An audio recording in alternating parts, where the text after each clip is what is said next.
যখন মদিনার গুরুত্ব কমে যাবে ঠিক তখনই জেরুজালেমের গুরুত্ব বেড়ে যাবে। সারা ওয়ার্ল্ডের মাথা ব্যথার কারণ জেরুজালেম। ঠিক তখনই শুরু হবে তারপরের কথা, যখন মদিনার গুরুত্ব কমে যাবে, জেরুজালেমের গুরুত্ব বেড়ে যাবে, ঠিক তখনই শুরু হবে মালহামা। এই হাদিসটা রাসূল তার সাহাবীকে বলছেন, তার নাম মুয়াজ ইবনে জাবাল। মুয়াজ ইবনে জাবালের ঘাড়ে হাত রেখে তিনি বলছেন, মুয়াজ, তারপরেই শুরু হবে মালহামা। মালহামা কি? তিনি বলছেন, মালহামা হচ্ছে এমন যুদ্ধ যেটা মানব জাতি কখনো কল্পনাও করেনি। যে যুদ্ধে প্রত্যেক 100 জন সৈন্যর মধ্যে 99টা সৈন্য মারা যাবে। যারা ন্যাটোতে আছে তারা যেন হাদিসটা ভালো করে শুনে নেয়, কারণ তারা খুব উৎসাহিত ফিল করছে আমরা রাশিয়ার সাথে নিউক্লিয়ার ওয়ারে যাব। তারা খুব ভালো করে যেন শুনে রাখে যে প্রত্যেক 100 জনের মধ্যে 99টা সৈন্য সেই যুদ্ধে মারা যাবে। তার মানে এই যুদ্ধটা কোনো কনভেনশনাল যুদ্ধ হবে না, এটা হবে নিউক্লিয়ার যুদ্ধ, যার ফলে এই পুরো বিশ্বের চেহারাটাই বদলে যাবে। হয়তো এতগুলো কান্ট্রি আর থাকবে না, মানুষের সংখ্যা অনেক কমে আসবে, আর যারা বেঁচে থাকবে ওরাও থাকবে হরিবল একটা দেশের, হরিবল একটা কান্ট্রির মধ্যে। তারা ফুড পাবে না, পানি পাবে না, ইলেকট্রিসিটি, টেকনোলজি কিছুই পাবে না। Everything will be destroyed. শুধু তাই নয়, সূর্যের আলো পৃথিবীতে আসবে না, যেমনটা সূরা দুখানের মধ্যে আছে যে পুরো আকাশ ধোঁয়ায় ছেয়ে যাবে, সূর্যের আলো পৃথিবীতে আসতে পারবে না। আপনারা পারমাণবিক বিস্ফোরণের এই মাশরুম ক্লাউডগুলো দেখেন, সারা ওয়ার্ল্ডকে ঢেকে দিবে। তিনি বলছেন এই মালহামায় এইরকম একটা অবস্থা হবে যেটা আমাদের সামনে। আর অফকোর্স আমাদের যারা স্কলার্স অফ ইসলাম তারা বেশিরভাগই হালুয়া, রুটি, বিরিয়ানি খাচ্ছেন এবং ঘুমাচ্ছেন। এগুলো নিয়ে তাদের কোনো মাথা ব্যথা নেই। মাসিহুদ দাজ্জাল, যে মাসিহের অপেক্ষায় স্টেট অফ ইসরায়েল বসে আছে, তাদের একজন মাসিহ আসবেন, এবং সেই মাসিহ যখন আসবেন তখন সারা ওয়ার্ল্ডকে তারা রুল করবে। কিন্তু তারা এটা বুঝতে ব্যর্থ হচ্ছে যে সেই মাসিহ ছিলেন ঈসা আলাইহিস সালাম, আর এই যে মাসিহ আসছেন সে হচ্ছেন মাসিহ কাযযাব, মিথ্যাবাদী মাসিহ, যাকে রাসূল সাল্লাল্লাহু আলাইহি ওয়াসাল্লাম প্রফেসাইড করেছেন যে তিনি হচ্ছেন মাসিহুদ দাজ্জাল। এন্ড অফ হিস্ট্রির সাথে ইহুদি, খ্রিস্টান, ইসরায়েল, ব্রিটেন, আমেরিকা এবং মুসলিমদের একটা ঘনিষ্ঠ সম্পর্ক আছে। ইতিহাসের শেষ পার্টটা বুঝতে হলে আপনাকে এই সবকিছু নলেজের সাথে ইসলামিক এই কোরআন এবং সুন্নাহর নলেজগুলোকে একসাথে মিলাতে হবে, তখন গিয়ে আপনি একটা পথ খুঁজে পাবেন। আর শেষ করার আগে আমি যে কটা কথা বলতে চাই সেটা হলো এই যে আল্লাহ এবং তার রাসূল আমাদেরকে যা বলেছেন, আল্লাহ এবং তার রাসূল আমাদেরকে যা বলেছেন, দেখুন খেয়াল করে, যে ইহুদিরা দাজ্জালকে ফলো করবে। বি কেয়ারফুল, ইহুদিরা দাজ্জালকে ফলো করবে এবং দাজ্জাল জেরুজালেম থেকে বের হয়ে বলবে আমি মাসিহ। যদি এমন একজন মানুষ জেরুজালেম থেকে বের হয়, অবশ্যই তিনি একজন মানুষ, সে কোনো সভ্যতা নয়, এটা ক্লিয়ার করে দিচ্ছি। সে কোনো সিভিলাইজেশন নয়, তবে হ্যাঁ অনেক সভ্যতা তাকে ফলো করবে। যারা ওয়ান আইড, এক চোখা, তারা তাকে ফলো করবে। যাদের দুই চোখ নাই তারা ওকে ফলো করবে। দুই চোখ নাই তারা ওকে ফলো করবে, কারণ দাজ্জাল ইকোনমিক আপনাকে প্রগতি দিবে, অগ্রগতি দিবে, আপনাকে সবকিছুই দিবে, জান্নাত দিবে যেটা জাহান্নাম।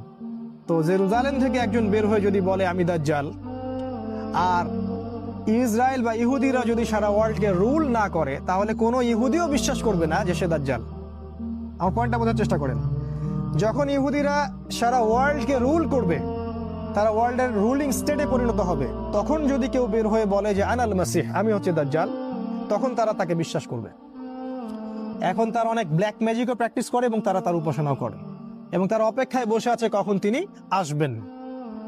আর আস্তে আস্তে আস্তে আস্তে ইসরায়েল কিন্তু এই ওয়ার্ল্ডের রুলিং স্টেটে পরিণত হচ্ছে। ব্রিটেন, আমেরিকা, এই যে সিলসিলাটা, এটা অ্যাক্সিডেন্টালি হয়নি, এর পিছনে একজন মাস্টার মাইন্ড কাজ করছে। আর আমাদের মত হচ্ছে সেই মাস্টার মাইন্ড হচ্ছে দাজ্জাল স্বয়ং।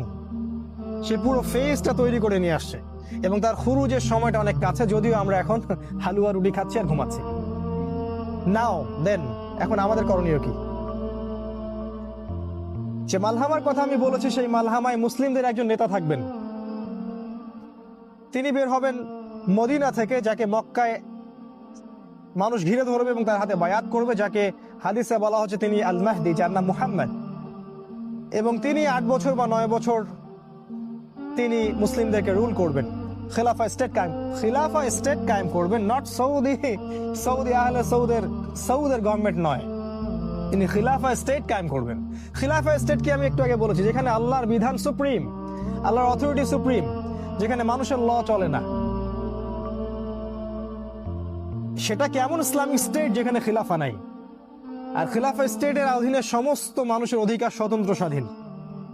ইমামুল মাহদি যখন ইমার্জ করবেন তখন মুসলিমরা তার কাছে বায়াত করবেন।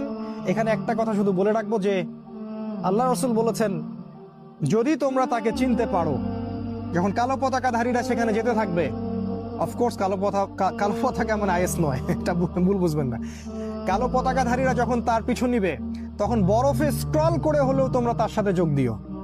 ফানি'মাল আমিরু আমিরুহা, কত উত্তম আমির সেই আমির। ফানি'মাল জাইশুহা, কত উত্তম সেনাবাহিনী সেই সেনাবাহিনী। এই সেনাবাহিনী ইমামুল মাহদির সাথে কনস্টান্টিনোপল বিজয় করবেন। ইমামুল মাহদিকে আক্রমণ করার জন্য সিরিয়া থেকে একটা দল আসবে। সেই দলকে আল্লাহ পাক বাইদা নামক জায়গা মক্কা মদিনার মাঝখানে ধসিয়ে দিবেন। এটাই হচ্ছে বিগেস্ট সাইন যে তিনি হচ্ছেন আল মাহদি। এটা হতে থাকবে তখন যখন ইসরায়েল এই ওয়ার্ল্ডের রুলিং স্টেট, তার পাশাপাশি এটা হতে থাকবে। এবং একটা পর্যায়ে যখন তাদের সাথে আমাদের ডিফিট হবে, কারণ আল্লাহ রাসূল বলেছেন লা তুকাতিলুনাল ইয়াহুদ, তোমরা অবশ্যই ইহুদিদের সাথে যুদ্ধ করবে। এই হাদিসটা যে বলতে সাহস পায় সেই স্কলার, এই হাদিসটা যে জনসমক্ষে বলতে সাহস করে সেই স্কলার। যাদের এই হাদিসগুলো বলার সাহস নাই তার স্কলার নয়। এই সত্য হাদিসগুলো যাদের বলার সাহস নাই তার স্কলার নয়। তিনি বলেছেন তোমরা অবশ্যই ইহুদিদের সাথে যুদ্ধ করবে, এবং একটা ইহুদি যদি পাথরের পিছনে লুকায়, সেই পাথর পর্যন্ত বলবে যে ইয়া ইয়া মুসলিম ইন্না ওয়ারাইল ইয়াহুদ তাআলাউ ফাকতুলু, আসো আমার পিছনে ইহুদি আছে, ওকে আসো হত্যা করে যাও। তার মানে ওদের সাথে আমাদের যুদ্ধ হবেই হবে। কারণ এই কথা কে বলেছেন? রাসূল সাল্লাল্লাহু আলাইহি ওয়াসাল্লাম বলেছেন।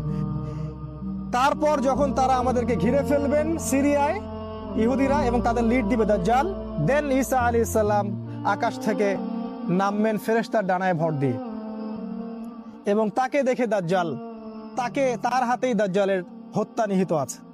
এরপরে যে স্টেটটা কায়েম হবে সেটা হলো খিলাফা স্টেট। সারা ওয়ার্ল্ডে মুসলিমদের খিলাফা স্টেট কায়েম হবে।